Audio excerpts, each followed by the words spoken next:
Hello everybody, Drew here, Tip of the Mitt Flips, where I'm a full-time eBay reseller. In today's video, gonna go over a rare event for me, but went to an estate sale and actually found stuff worth buying. I did go on the first day. In the last video you might have saw, or a previous video, on the first day I bought a bag of cufflinks and pins, had a couple watches in there, paid 30 bucks.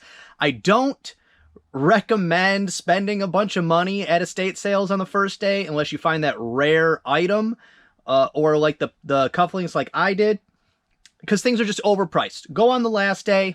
That's when you get the good deals. That's when you'll find the stuff worth reselling. But it was close to my house, so I wanted to scope it out anyways. Went the first day, got the bag of cufflinks. It ended up being over 40 listings. Paid $30, and after fees, shipping, and cost of goods, it will be over $300 in profit. Almost, I think it was $325 plus in profit, but really great pickup. So let's go ahead and go over the rest of the stuff I got on Sunday when I went back on half off day. Total stuff here, I spent $68. So I'll tell you the price that's on it. It'll be half off or something around that area, because there were some better deals than half off. Best part of the whole deal, every time I go to this auction company's sales, I always try to build up a little bit of a rapport, and for the purpose of this last time, I gave them my information. I said, hey, when things slow down, hit me up, because I don't know about all estate sale companies, but this one, I think they take the stuff with them afterwards, and then they bring it to the next estate sale to kind of pad the sale up and make it bigger. I think that's how it happens. But they said they got stuff, and I said I got money. So that was great to get that taken care of. But it's not a ton of stuff. Let's go ahead and go through it. First thing, I can't believe I didn't see these on the first day. I would have bought them anyways. Here's a box of mixed pens. This is a Parker. This is going to be probably a $30 pen. Pens and pencils, actually. This is a Parker. It looks like this is a set of Parkers.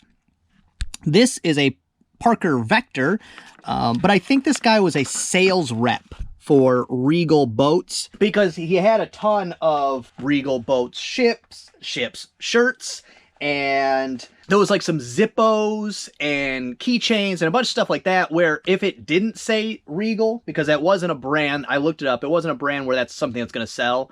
If it just had been blank Zippos, I would have bought them. They would have been worth picking up. These were only $1. This was $1 also. There it is, $1. So I paid 50 cents for those. That's definitely good pickup. But I would have paid the $1 for those the first day. Somehow I missed them. There was a ton of stuff.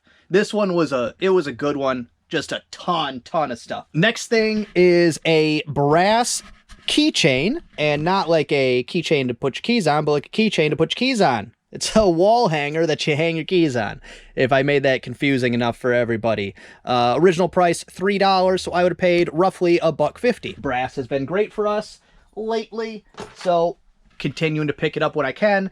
And to continue on the brass theme, also to get these out of my way, for the set of these, and unfortunately, it looks like someone tried to polish them and then in the process made them worse. Don't polish your brass. Just let it age. It's silly, but it looks like they tried to polish it with like I don't know, a grinding wheel or something. It's really unfortunate. Took all the depth out of the carvings in this. But either way, the pair of these, $15 original price, so $7.50. And for this big, heavy one, luckily most big, heavy brass things like this do come apart and disassemble. This one's no different. That will come off. All the tops come off. And then this one, $15, so $7.50 for that as well. All right, next thing, we'll start on this side and work our way over. There were more unopened sheets and pillowcases, and I almost just pulled the trigger and bought all of them. Then I went, Drew, no. How many times have you done that? Bought all of something because you're like, oh, I'll just buy them all. Don't do it. Buy the ones worth buying, because then you just end up with good stuff and then trash on top of it. Because the other ones were, I don't know, TJ Maxx brand or something. I know TJ Maxx doesn't have a brand, but they were just a generic brand. But these Ralph Lauren pillowcases, original price $10, original store price $30, so I paid roughly $5 for those. And then this was weird. The pillowcases, $10. The sheet set, $5. Okay, I didn't question it. So $250 for a Ralph Lauren king size top sheet. And those will get listed. There's a few things in here that will get listed today immediately as soon as the camera goes off, and those are one of them. You know, new in package with the barcode. Why not? Then next thing up is this Orion Alerter Plus signal kit. I looked this up on the spot. I can't remember how much it was worth, but it was a lot. I say a lot, but it was worth picking up. I guess I'll phrase it that way because I don't know. It does say expires October 2003. I didn't know that a alert signal kit could expire, so I guess that's a bummer. I'll still sell it. I'll put in the listing that it's expired. I don't know what that means. $15 original price, so I paid $7.50. Also, there was a second one that was, it looked new, or at least unused, but it was open, so I just passed. And then this is from a close to me town. I don't know what this is. Gothman's of Harbor Springs. V Pro Video. It's a glass bake, vintage of some kind, because people don't do this anymore. Glass bake mugs with their name on them. So hopefully this is worth something. It might be worth nothing. I got it for free. And with things like that, restaurants have gone out of business, businesses that have gone out of business.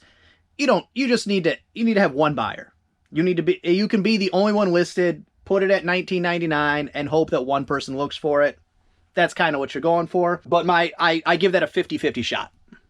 But for free, I'll take that shot. And then a set of 3 wallpaper borders.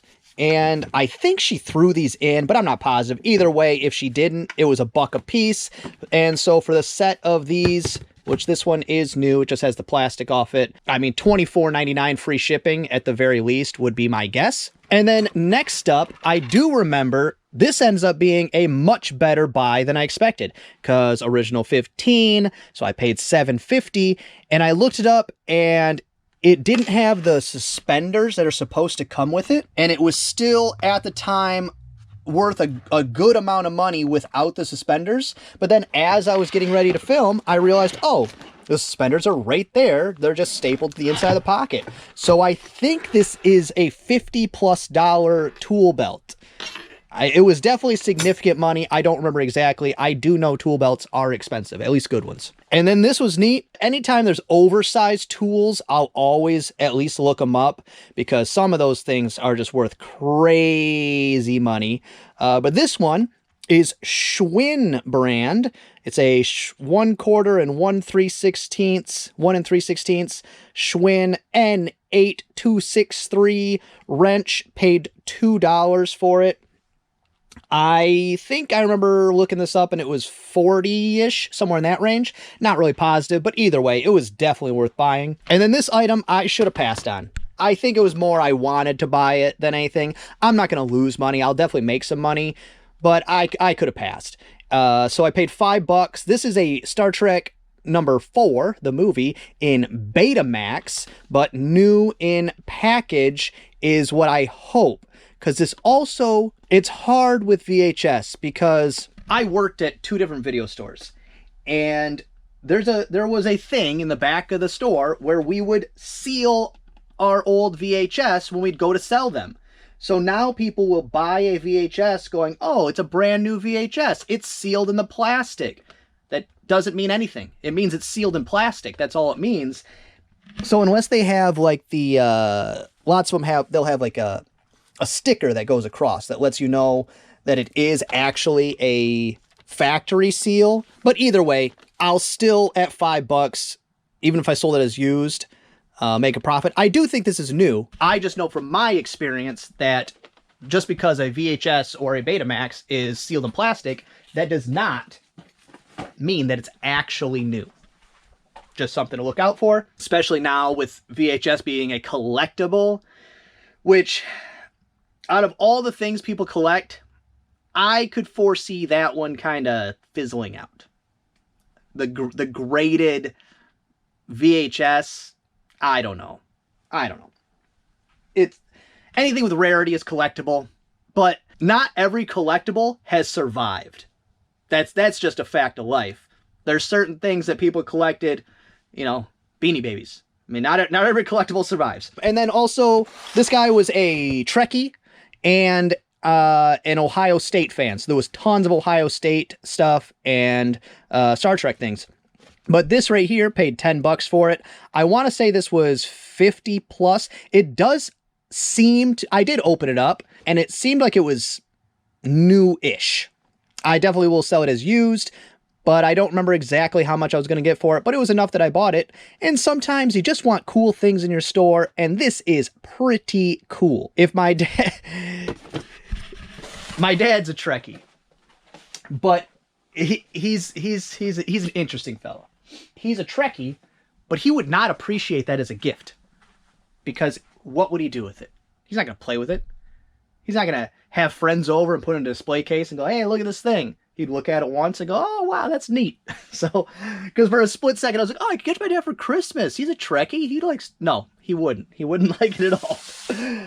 And then this, I remember being worth a lot of money. It's just a Sony plug of some kind. I don't know what it goes through to. An ACE60HG. I paid $250. But you can buy generic ones of these cheap, super cheap. But there was only, I think, I don't know, I'm throwing out a number here, but like 2 solds of the actual OEM Sony brand of that. And it was a lot of money, like $50. So that was definitely a good score. This was something I know I'd bargained on. They wanted $8. I said, I can give you $2 for it. I don't know if it works, but for $2, I said, I'll take a shot. I think this is like a $19.99 free shipper. And then this one, I hope I can figure it out. It doesn't say what it is. It says a 26-inch, but it's a Dahan bicycle accessory. And this brand, they make a bike. The bikes where they have a, I think it's the ones that have the hinge in the middle, and they fold in half. And I think this is a bag for the bike. But they also do make covers, and there was a couple other things it could be. But either way, paid original 15, so I paid $7.50. It was worth over $50. I don't remember exactly how much, and it depended on what it was. If it's the bag, it was a lot. If it was the cover, it was less. If I'm remembering correctly from a week and a half ago, which maybe, but it was definitely a good score. And then last thing up, I kind of took a shot on this one. It's a vintage Santa suit. It's nothing fancy. I could not find this brand or this suit at all, but this is new in package from Frank's. I don't know what that is. Paid $7.50. I'm gonna shoot for at least $49.99, but I'm gonna try to get this listed today, because this might, not a lot of people do, but this could sell as a Halloween decoration. I don't know. I'm not going to judge. If you want to be Santa for Halloween, you be Santa for Halloween. But I don't know if it being vintage actually will add anything to the value. I don't know. Do people care if it's a vintage Santa suit? They just want a Santa suit. I really don't know. But $7.50, gonna shoot for $50 plus shipping. I think is what I was deciding on the spot as I was buying things. But either way, $68. Including the cufflinks and pins, talking $98, $100, and already listed from the pins is over $300. So already, all of that and enough cufflinks have already sold to pay for at least the bag of cufflinks. Maybe even pay for beyond. I think actually even beyond that. I'm not tracking it very well or at all, but I'm already going to be in the profit by next week on all this stuff. Before most of it gets listed, I'll already be in the profit on that whole buy. Really, really happy about it. Wish estate sales were more viable for me in my area. I just can't. The only reason I was able to do that is because it was 3 minutes from my house. It was actually 2 doors down from my aunt, so we parked in her driveway and sat on her back deck until they started letting people in. But I can't drive 45 minutes away to where they normally have their estate sales, or a half hour away on a Thursday, 1 hour, 1.5 hour round trip, to possibly buy one thing, and then do it again 3 days later to see if anything's half off. I'm probably going to just start going on the half off day, and when it hits, it hits, and if it doesn't, it doesn't. And I'll just have to take my lumps, and somewhere in between will be profits. Because if I don't start trying that, I'll never know. and the high end at an estate sale is more likely than at your garage sale or thrift store. Well, that's gonna be all for this one. I hope you enjoyed it. If you did, give it a thumbs up. If you didn't, go ahead and give it a thumbs down. Subscribe, share, and be good to each other.